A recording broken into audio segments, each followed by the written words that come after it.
에스겔 계관을 한번 살펴보겠는데요. 전반부에는 에스겔 1장에서 32장까지 심판에 대한 파수꾼의 사명을 말하고 있는데요. 주요 내용은 이스라엘과 열국의 심판을 예언하고 있습니다. 자, 후반부 에스겔 33장에서 48장까지는 회복에 대한 파수꾼의 사명이죠. 이스라엘의 회복과 성전에 대한 예언을 다루고 있습니다. 좀 더 에스겔의 구조를 살펴보게 되면 1장에서 24장까지는 이스라엘의 심판을 다룬다면 25장에서 32장은 열국의 심판을 말합니다. 33장에서 마지막 48장까지는 이스라엘의 회복을 다루고 있습니다. 이 두 가지의 내용을 잘 살펴보면요, 심판과 회복이라는 복음의 내용을 말하고 있는 것이죠. 에레미야는 예루살렘에서 선지자 활동을 했어요. 바벨론 포로로 잡혀가는 동안에 2차 포로로 잡혀간 에스겔은 5년 후에 바벨론에서 활동을 합니다. 다시 말하면 에스겔이 활동을 하고 있는 그 시기에 에레미야도 선지자 활동을 하고 있었다라는 것이죠. 자, 내용은 주로 어떤 내용이냐면 심판 선포와 회복을 선포하는 것인데요. 심판 선포의 주요 내용은 성전이 부패된 죄를 말합니다. 성전이 부패됐다는 것은 뭐냐면 성전 안에서 부패된 삶을 살았다는 것이죠. 자, 패역한 이스라엘 족속, 다시 말하면 범죄한 이스라엘 백성, 그 백성을 살릴 수 있는 방법은 무엇인지 에스겔을 통해서 복음을 선포하고 있습니다. 자, 복음을 선포하기 위해서는 말씀을 가지고 있어야 되는데 지금 에스겔서를 읽어보게 되면요, 말씀을 창자까지 채우라라고 말하고 있습니다.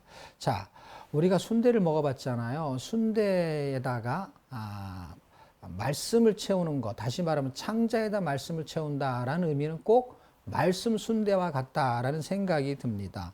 계속해서 채우게 돼서 창자 끝까지 채우게 되면 우리의 가지고 있었던 찌꺼기, 불순물들은 아마 그 말씀이 밀어내지 않을까 생각이 듭니다. 결국 지금 하나님께서 에스겔에 요청하는 것은 뭐냐면 이제 패역한 백성에게 복음을 전해야 되는데 그 복음을 전하려면 진리의 말씀을 담고 있어야 된다라는 의미죠.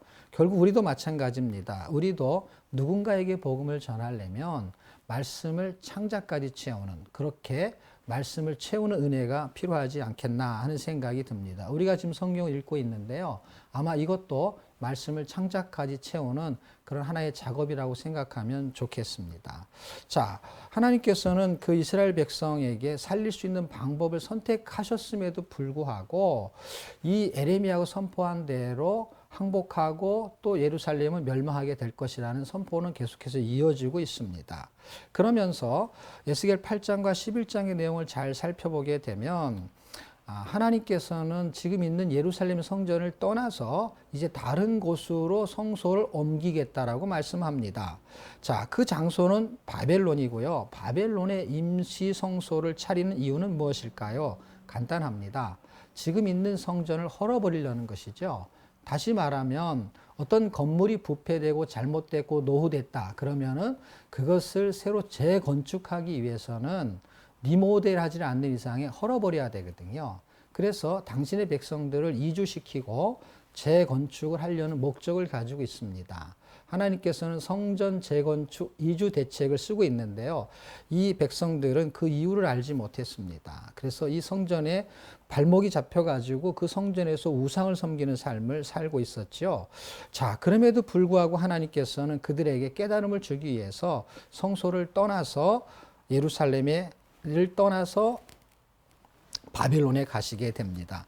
임시 성소가 의미하는 것은 성전의 의미를 되새기려고 하는 건데요. 하나님이 거하시는 곳을 우리는 성전이라고 합니다. 그런데 하나님이 성전을 떠나겠다고 합니다. 그리고 그 백성들에게 자기가 성소가 되겠다라고 말씀하셨습니다. 이것은 무엇을 반증하는 겁니까?